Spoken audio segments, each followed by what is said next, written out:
नमस्कार दोस्तों, स्वागत है आप सभी का।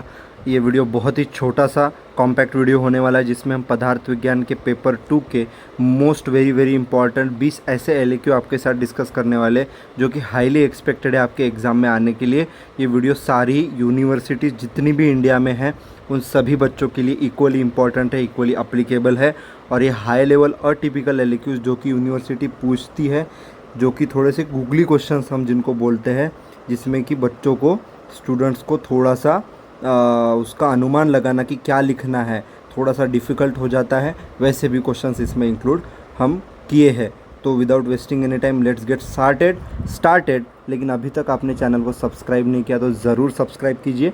चलिए शुरू करते हैं। फर्स्ट क्वेश्चन है हमारा कार्य कारण। देखो, आप अगर ये सोचोगे कि हाँ मैं ये जो बता रहा हूँ बस स्क्रीनशॉट लेके, नहीं, आपको वीडियो अंत तक देखना इसलिए ज़रूरी है क्योंकि मैं इसमें छोटी छोटी इंपॉर्टेंट बातें बताने वाला हूँ, अप्रोच बताने वाला हूँ, जो कि आपको डेफिनेटली आगे हेल्प करेगा पेपर में लिखने के लिए। क्योंकि बहुत सी चीज़ें आपने यहाँ पे थोड़ी पढ़ी नहीं होगी या फिर आपकी कच्ची होगी, तो उनको फास्ट कैसे करना है, इस तरह से भी टिप्स जो है जहाँ जहाँ पर मुझे अप्लीकेबल, जहाँ जहाँ पे मुझे सही लगेगा बताना, वहाँ पे मैं बताऊँगा। ठीक है, तो चलिए शुरू करते हैं। तो हमारा फर्स्ट क्वेश्चन है कार्य कारण सिद्धांत के ऊपर। तो कार्य कारण लक्षण लिखे और चरकोक्त कार्य कारण भाव सविस्तार वर्णन करें। तो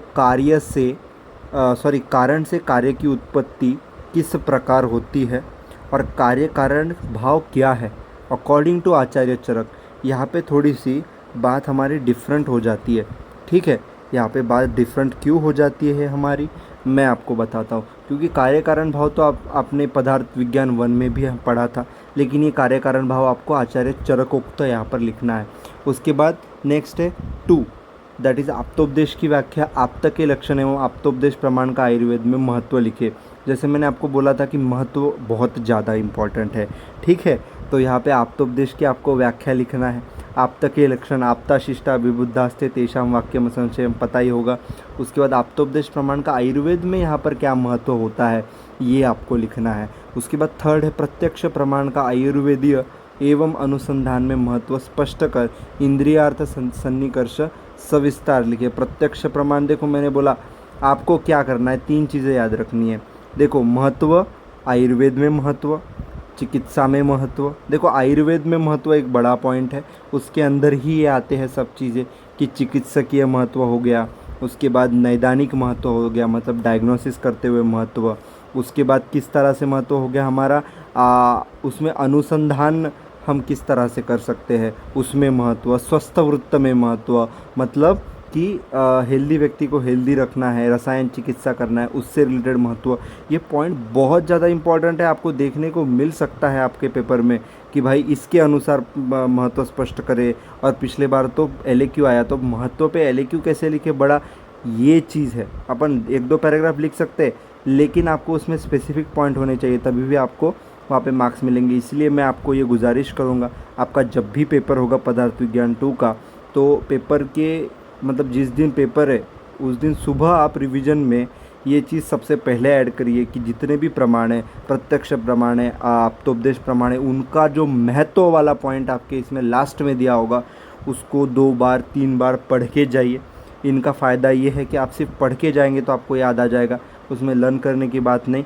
और ये चीज़ आपको मार्क्स में बहुत ज़्यादा बूस्ट देगा, क्योंकि बाकी के लोगों को नहीं पता यार, बाकी के लोगों को बहुत कन्फ्यूजन वाले होते हैं ये प्रश्न, है ना। इसीलिए यहाँ पर ये आपको करना बहुत ज़्यादा ज़रूरी है। ठीक है, उसके बाद ये हो गया 4वां, हेत्वाभास का सविस्तार वर्णन का अनुमान प्रमाण की आयुर्वेद में उपयोगिता लिखे।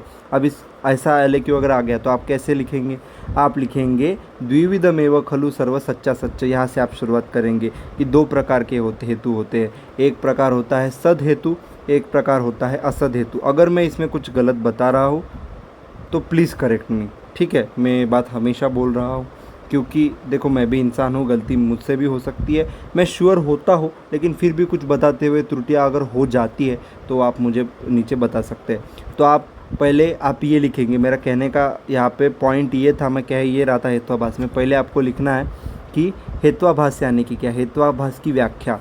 लेकिन उससे पहले आपको लिखना पड़ेगा कि 2 प्रकार के हेतु होते हैं, एक होता है सद हेतु होता है, एक असद हेतु होता है। अब असद हेतु जब असद हेतु लगने लगे, मतलब असद हेतु है हमारे पास, वो असद हेतु जब हमें सद हेतु जैसा प्रतीत हो रहा है, ऐसा आभास हो रहा है कि सद ऐसा आभास हो रहा है कि असद हेतु सद हेतु है, उसी आभास को क्या हेतु प्लस आभास हेतु आभास कहते हैं। ये इसकी व्याख्या हो गई, परिभाषा हो गई। तो ये परिभाषा आपको इस तरह से लिखनी है। उसके बाद अनुमान प्रमाण का आयुर्वेद में उपयोगिता। तो देखिए क्वेश्चन LAQ जब आप अटेम्प्ट करेंगे तो एक क्वेश्चन में 2 या 3 सब क्वेश्चंस आपके इंक्लूड होंगे। तो उस वक्त आपको क्या करना है, बिल्कुल कंफ्यूज नहीं करना है। जैसे क्रिकेट में 1 बॉल एट अ टाइम होता है ना, हम देखते नहीं है आगे पीछे की चीज़ें कि हाँ कितने ओवर बचे, हम देखते कि आगे वाला हमारा जो बॉल आ रहा है उसमें हमें किस तरह से अप्रोच लगानी है, कि बाउंसर आ रहा है तो किस तरह से हिट करना है, लोअर क्या बोलते हैं यॉर्कर आ रहा है तो किस तरह से हिट करना है ना, वाइड यॉर्कर आ रहा है तो किस तरह से हिट करना है। तो इसी तरह से आपको हर चीज़ में, मतलब पेपर लिखते समय हर चीज़ में ये चीज़ आपको अप्लाई करनी पड़ेगी, क्योंकि MUHS का आजकल जो पैटर्न है उसमें MUHS का क्या करता है, सॉरी MUHS का मैंने एग्जांपल इसलिए लिया क्योंकि मैं MUHS यूनिवर्सिटी का हूँ और मैंने MUHS का पेपर दिया, लेकिन आपकी जो भी यूनिवर्सिटी होगी उसमें ये चीज़ आपके लिए अप्लीकेबल 100% होगी, है ना। इसमें कोई शंका नहीं, क्योंकि ये NCISM सिलेबस से निकाले हुए क्वेश्चन है ना। और सारी यूनिवर्सिटी का सिलेबस NCISM का ही होता है, इसलिए वो वाला कन्फ्यूजन तो मेरे चैनल पे आप भूल ही जाइए। ये वीडियोस मैं जो क्रिएट करता हूँ हर यूनिवर्सिटी के लिए इक्वली यहाँ पर अप्लीकेबल है। तो मैं क्या बता रहा था कि 1 बॉल एट अ टाइम, तो इसमें आपको क्या करना है कि LAQ में देखो, जैसे हेतुआभास का सविस्तार वर्णन कर अनुमान प्रमाण की आयुर्वेद में उपयोगिता लिखे। मैं आपको एग्जाम्पल के साथ समझाता हूँ। तो देखिए यहाँ पर हेतुआभास का सविस्तार वर्णन कर ये एक हो गया, और अनुमान प्रमाण की आयुर्वेद में उपयोगिता, मतलब एक क्वेश्चन में 2 क्वेश्चन पूछे हैं, ठीक है। तो पहले आप देखिए, हाँ एक ये क्वेश्चन है, दूसरा एक क्वेश्चन, ये फर्स्ट स्टेप। सेकंड स्टेप, एक जो प्रश्न पूछा है उसको 2 बार पढ़िए, दिमाग में एक आइडिया बनाइए कि हाँ मुझे इस क्वेश्चन को लिखने के लिए मेरे पास इतना समय है। मतलब LAQ जैसे आप बोल सकते हैं कि 20 to 25 मिनट्स, उसमें भी आधा समय, मतलब 10 मिनट में मुझे ये फर्स्ट क्वेश्चन का आंसर लिखना है, ठीक है। अब 10 मिनट में मुझे लिखना है तो उसके हिसाब से मैं मेरे दिमाग में प्लानिंग बनाऊंगा कि हाँ इसमें मुझे कौन कौन से पॉइंट्स इंक्लूड करने हैं। फिर वो पॉइंट्स आपके फिक्स हो गए तो पॉइंट की हेडिंग डालनी है, उसमें जितना आपको याद आता है लिख के आना है। ऐसा नहीं कि मुझे कुछ याद नहीं आ रहा, मैं वहाँ पे अटक के बैठ गया, मैं सोचते बैठ रहा हूँ, उसमें आपका टाइम ज़ाया होगा और बहुत आपका पैनिक नर्वस हो जाओगे आप, क्योंकि आगे के आपका टाइम मैनेजमेंट में गड़बड़ होगा। तो बिल्कुल जितना याद आ रहा है एकदम शांति से पेपर देना है, कोई दिक्कत नहीं, कोई जल्दबाजी नहीं, और आपको शांति से इस चीज़ को सॉल्व करना है। इसी तरह से फिर दूसरा सब क्वेश्चन, अब जो सब क्वेश्चन मेन है उसको प्रॉपर बोल्ड और बड़े अक्षरों में लिख के उसके नीचे अंडरलाइन आपको करना है। इस तरह से आपको ज़्यादा से ज़्यादा मार्क्स आप LAQ में स्कोर कर सकते हैं। ये LAQ राइटिंग की एक स्ट्रैटेजी भी हम इसको बोल सकते हैं। ये हो गए पहले 4 क्वेश्चन। वैसे 8 मिनट में 4 ही क्वेश्चन हुए, लेकिन मैंने स्ट्रैटेजी आपको बहुत बढ़िया बताई, बहुत ऐसी स्ट्रैटेजी बताई जो मैंने खुद यूज़ की थी और उससे मुझे बहुत बेनिफिट हुआ था, अच्छे मार्क्स मिले थे, ठीक है। तो यहाँ पर नेक्स्ट हम स्लाइड ले लेते हैं। तो LAQ में नेक्स्ट क्वेश्चन है हमारा, प्रत्यक्ष प्रमाण क्या है, इंद्रिय प्रत्यक्ष ज्ञान एवं प्रत्यक्ष बाधक हेतु कौन सा है। ये SAQ में भी आया था हमारा। और प्रत्यक्ष प्रमाण का आयुर्वेद में महत्व लिखे। देखो महत्व ये बहुत इंपॉर्टेंट होता है, मैं बार बार बोल रहा हूँ, हर चीज़ का महत्व आपको इसलिए करके जाना है। उसके बाद नेक्स्ट है प्रमाण का लक्षण, प्रमाण का वर्गीकरण। देखो जहाँ जहाँ पे वर्गीकरण में फ्लो चार्ट्स आप ड्रॉ कर सकते हैं, वहाँ फ्लो चार्ट्स आपको ड्रॉ करने, वो इम्पॉर्टेंट है। आप्तोपदेश प्रमाण का चिकित्सीय महत्व, देखो चिकित्सीय महत्व फिर से आ गया है ना, तो बहुत इंपॉर्टेंट है, मैंने आपको पहले बता ही दिया। तो उसके बाद कार्यकारण सिद्धांत का सविस्तर वर्णन कर चिकित्सा में महत्व लिखे, ये भी आप एक LAQ एक्सपेक्ट कर सकते हैं। उसके बाद अनुमान प्रमाण लक्षण लिखे तथा व्याप्ति का सविस्तर वर्णन करें। देखो व्याप्ति SAQ के लिए भी आया है।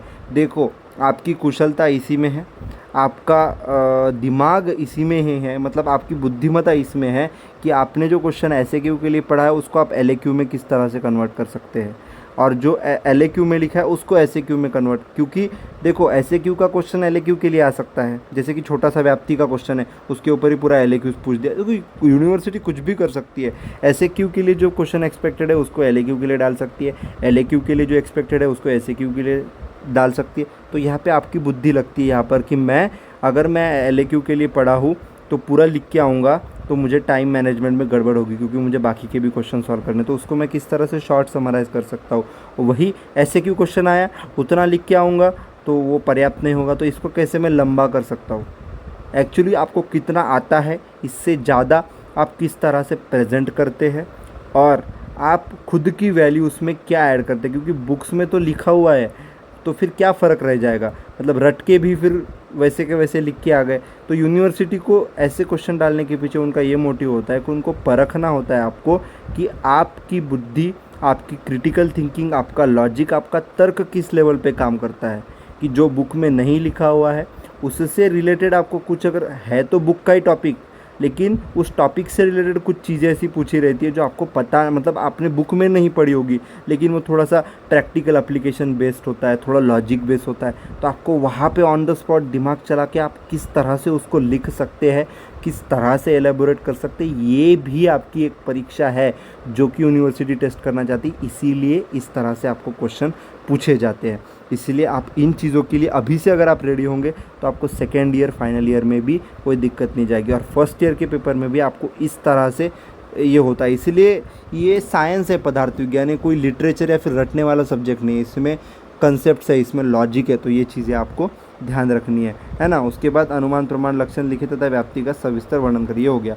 उसके बाद आप्तोपदेश व्याख्या, आप्त लक्षण एवं आप्तोपदेश गम्य भावों का सविस्तर वर्णन करें, या आप्तोपदेश गम्य भाव या अलग चीज़ आ गई तो इनका आपको वर्णन करना है। उसके बाद उपमान प्रमाण की व्याख्या, प्रकार एवं आयुर्वेदोक्त महत्व आपको लिखना है।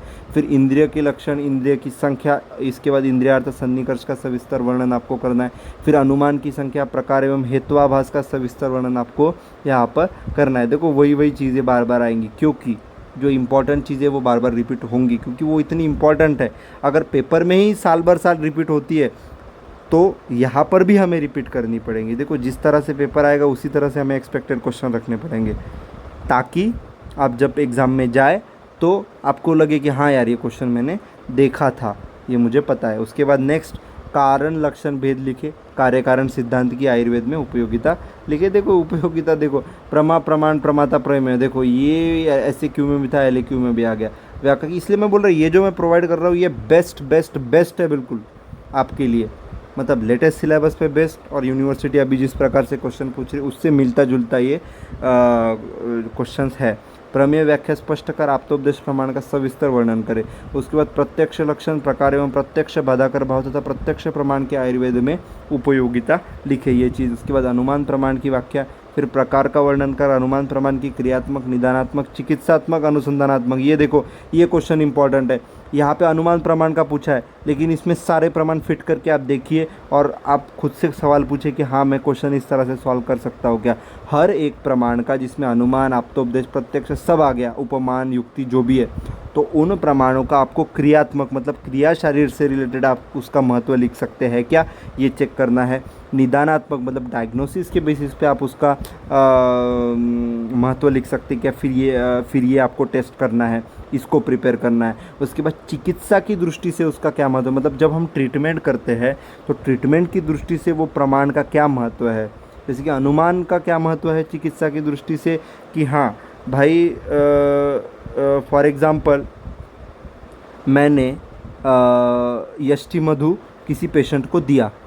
अभी यष्टि मधु का क्या कार्य है, कंठ्य है ये, मतलब आपके गले को वो बल देगा, गले को सुधारेगा, स्वर आपका जो है उसको इम्प्रूव करेगा, है ना, स्वर को अच्छा करेगा, आपके कंठ को, मतलब आपको बोलने में दिक्कत हो रही है, आपके कंठ में कोई इन्फेक्शन है, ये सब चीज़ें ये दूर करेगा। तो आपको ये अनुभव है, आपको ये अनुभव है। फिर आपने क्या किया, आपके पास कोई दूसरा पेशेंट आया, आपके पास कोई दूसरा पेशेंट आया और उसको सेम रिलेटेड यहाँ पर कंप्लेंट्स है, तो आपको फिर से ये आपने यष्टि मधु उसको दिया। तो यहाँ पर क्या होगी, मैंने अनुमान लगाया कि जिस तरह से उस पेशेंट को क्या है यष्टि मधु देने से उसको कंठ में जो उसका दिक्कत था उसमें सुधार मिला, उसी तरह से इस पेशेंट को भी सुधार मिलेगा। इस तरह से आप सोचना है। हालांकि ये एग्जाम्पल चिकित्सा का ही है, इस पे मैं 100% श्योर नहीं हूँ, तो अगर आपको ऐसा लगता है कि मैंने कुछ गलत बताया, आप मुझे नीचे कमेंट सेक्शन में करेक्ट कर सकते हैं, लेकिन मेरे हिसाब से मैंने जो बोला वो सही बोला। आगे बढ़ सकते हैं। अनुसंधानात्मक विशेषता मतलब रिसर्च में उसका हमें ये करना है। फिर नेक्स्ट है युक्ति प्रमाण। युक्ति प्रमाण का लक्षण, चिकित्सकीय व अनुसंधान में महत्व। उसके बाद सत्कार्यवाद का सविस्तर वर्णन कर आयुर्वेद में उपयुक्त। अब अगर आप सोचेंगे जो जो फर्स्ट पार्ट सेकंड पार्ट में रिपीट, जैसे वाद है, सत्कार्यवाद, आप सेम टू सेम लिख के आ जाएंगे, आपको पूरे मार्क्स नहीं मिलेंगे। इसलिए पार्ट 2 में जो एक्स्ट्रा है वो भी आपको पढ़ के जाना है। एक स्पेशली जो कार्य कारण भाव का सिद्धांत है भाई, उसमें से 10-15 मार्क तो आते ही आती है मिनिमम, 10 तो कहीं नहीं गए, तो उसको तो आपको बिल्कुल भी नहीं छोड़ना है। उसके बाद प्रत्यक्ष प्रमाण क्या है, इंद्रिय प्रत्यक्ष ज्ञान का वर्णन कर देता, प्रत्यक्ष प्रमाण का आयुर्वेद में महत्व लिखे। फिर अनुमान प्रमाण का लक्षण लिखे, अनुमान गम्य भावों का सविस्तर वर्णन कर निदान में उसकी उपयोगिता लिखे। तो यहाँ पर हमारा वीडियो कंप्लीट होता है। देखो ये 4 + 4 + 4 + 4 + 4 ऐसे 4 × 5, 5 4 = 20 हमने LAQ डिस्कस कर लिए। साथ में हमने आपको अप्रोच भी बताया। तो ये था वीडियो का एंड। अब तक सब्सक्राइब नहीं किया, सब्सक्राइब कीजिए। मैं मिलता हूँ नेक्स्ट वीडियो में, तब तक के लिए जय हिंद, वंदे मातरम।